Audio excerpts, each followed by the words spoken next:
Dean Henderson, Nottingham Forest goalkeeper for the upcoming season.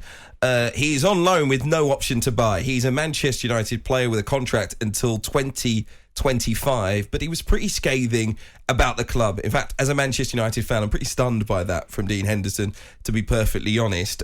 He's also had some key words to say about England there and Gareth Southgate and his treatment. And yes, he got COVID and he wasn't called and he wasn't spoken to by the nation and didn't get his place back at Manchester United after he was out with COVID either. But I'm stunned to hear a player say that they don't want the new manager to even watch them train in case they are made to stay at the club at which they are currently employed on a very good salary in the shape of Dean Henderson, who's just 25 years old. Yes, I know he wants to play. I said on this programme when he signed that contract that he should have gone straight back out on loan. We've heard other players talk about promises and broken promises, and that's one thing to be let down or feel that you've been let down by your club. But then to speak publicly in that way about the club, like I say, that you're still employed at, I find quite stunning, to be perfectly honest. I imagine that Dean Henderson will one day want to be the Manchester United number one. At the end of this loan next summer, what will his goal be exactly at the club? To be sold? I mean, he should have said it if that was the case, and he probably should have been sold this summer if he's desperate to leave. He got given a 6-year deal in 2020. He pledged his future to that football club. I am amazed that he had that to say. But I want to know what the Manchester United and the Forest fans think, for that matter. Any one of you, England fans, 03717 223344. I've seen people tweet in to say that he's deluded. Well, I don't know. I don't know what you think. He says it's a dog-eat-dog world when it comes to football. I think he's finding out some things the hard way, but maybe it will make him a better person and a better player in the future. Stunned by it, like I say. Boo-hoo, woe is me. Welcome to the real world of football, Dean. This is what happens in football. David De Gea, didn't he get player of the season? Therefore, you were rightly number 2 behind him. So you were promised. No one ever gets promised you are going to be number 1 all season long. It's impossible. Doesn't happen. You might start that way, but he got COVID. He was out of the team. David De Gea came in, played well. He stays in. That's what happens in football. Players get injured, they get ill, someone else gets an opportunity, and you can't get back in. Tough.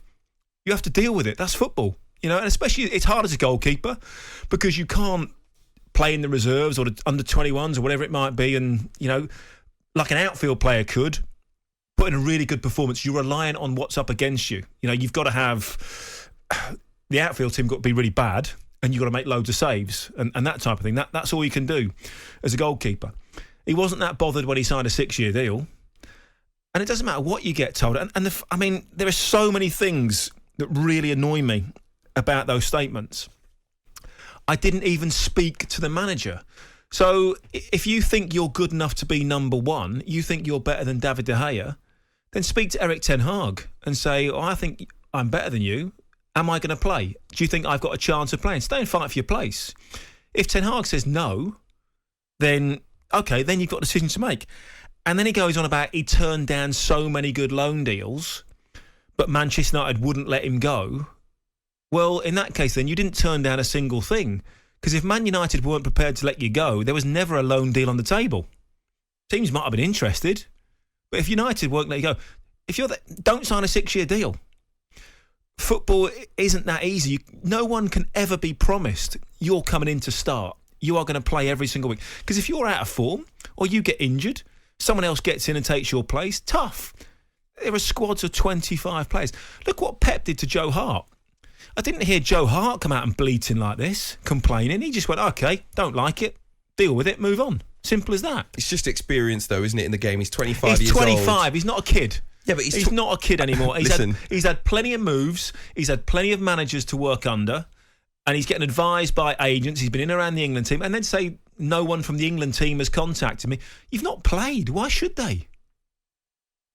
Listen, I think you're not in the squad. But he's in a situation where probably for the first time in his career he's been promised that he will be a number 1. I mean, he's been at Manchester United since he was 14 years old. He's incredibly naive if you think saying that you are going to be the number 1 or you're going to be my right back for the whole season Football has never, ever worked like that, will never, ever work like that. I'm pretty sure everyone thought Cristiano Ronaldo was going to be there for 2 years and play every single game.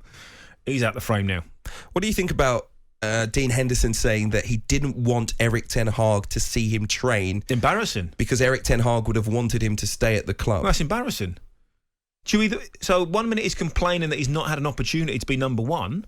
The next he's walking out before he's even spoke to the manager. The manager was put in place at the end of last season. In fact, Ten Hag was in place before Nottingham Forest got promoted, I would suggest. So he had no idea that this loan deal was going to go ahead. So to not even speak to the manager, why? Why would you not speak to the new gaffer? Have I got a chance? Am I likely to be up there for number one? Because if I'm not, I'd like to go on loan. Okay, fair enough, not a problem. Yeah, you've got a chance. Let's see how you do pre-season. There are some people criticising Ole Gunnar Solskjaer's role in this, because obviously he would have been the manager that told Dean Henderson he was going to be the number one. He was in charge, of course, at the start of last season. But given what Jesse Lingard... Just a second, Danny. Given what Jesse Lingard also said about the promises that he had been made from Ole Gunnar Solskjaer in terms of playing in the team. There are no promises. I know that, but this is multiple players at one club saying the manager has given them promises and assurances that he hasn't delivered on. I don't regard Ole Gunnar Solskjaer as one of the greatest managers of all time. I don't have a huge amount of respect for him in what he's done in terms of as a manager. But if you're telling players they're going to be number one as a player, you know that's absolute nonsense. It never, ever happens. Because you need... In that case, then, there's only 11 players going to play every week. There has been a culture, though, at Manchester United, and it seems to have been under Ole Gunnar Solskjaer. I mean, so many players have spoken out. We've seen what they've done in terms of leaking stories. That's one thing. But even in interviews, when they're speaking to the media, so many of the players that have been involved in Manchester United over the past few years have felt capable of coming out and speaking ill of the club. That is something that... Well, that's the whole to do with the whole situation at the club and the hierarchy and how obviously Sir Alex Ferguson used to rule with an iron fist. Nobody dared speak out. You'd be dropped. It's not happening at other clubs in the Premier League in the same way it's been happening at Manchester United. But that's what I'm saying. But there was a whole remit right through Manchester United of you don't do this. There was a code of conduct that they had, and Sir Alex Ferguson was top of that. Other clubs have that code of conduct and is set in place by sporting director or other coaches. Since Sir Alex Ferguson left, it's just been a shambles at Manchester United, and that comes from right at the very, very top of the football club. There've been no consequences for people doing that. I want to know if you agree with what Dean Henderson has had to say. And when I say agree with him, are you supportive of him being open and explaining how he's felt about the situation at Manchester United? Do you feel like he should have kept his mouth closed, if you like, on this topic, held his peace, because he's still a Manchester United player? 03717 223344. I really want you to join the conversation on this. Go ahead, Danny. Best piece of advice in football: don't ever burn any bridges, because managers, coaches will always turn up somewhere else. And by saying those things, he'll have annoyed an awful lot of people, not just Ole Gunnar Solskjaer, but a lot of other people won't disagree with that. And they'll be thinking, yeah, don't really want him around the place. Bit disruptive, can be a bit of a problem. Keep your mouth shut, get on with it, work hard, play well.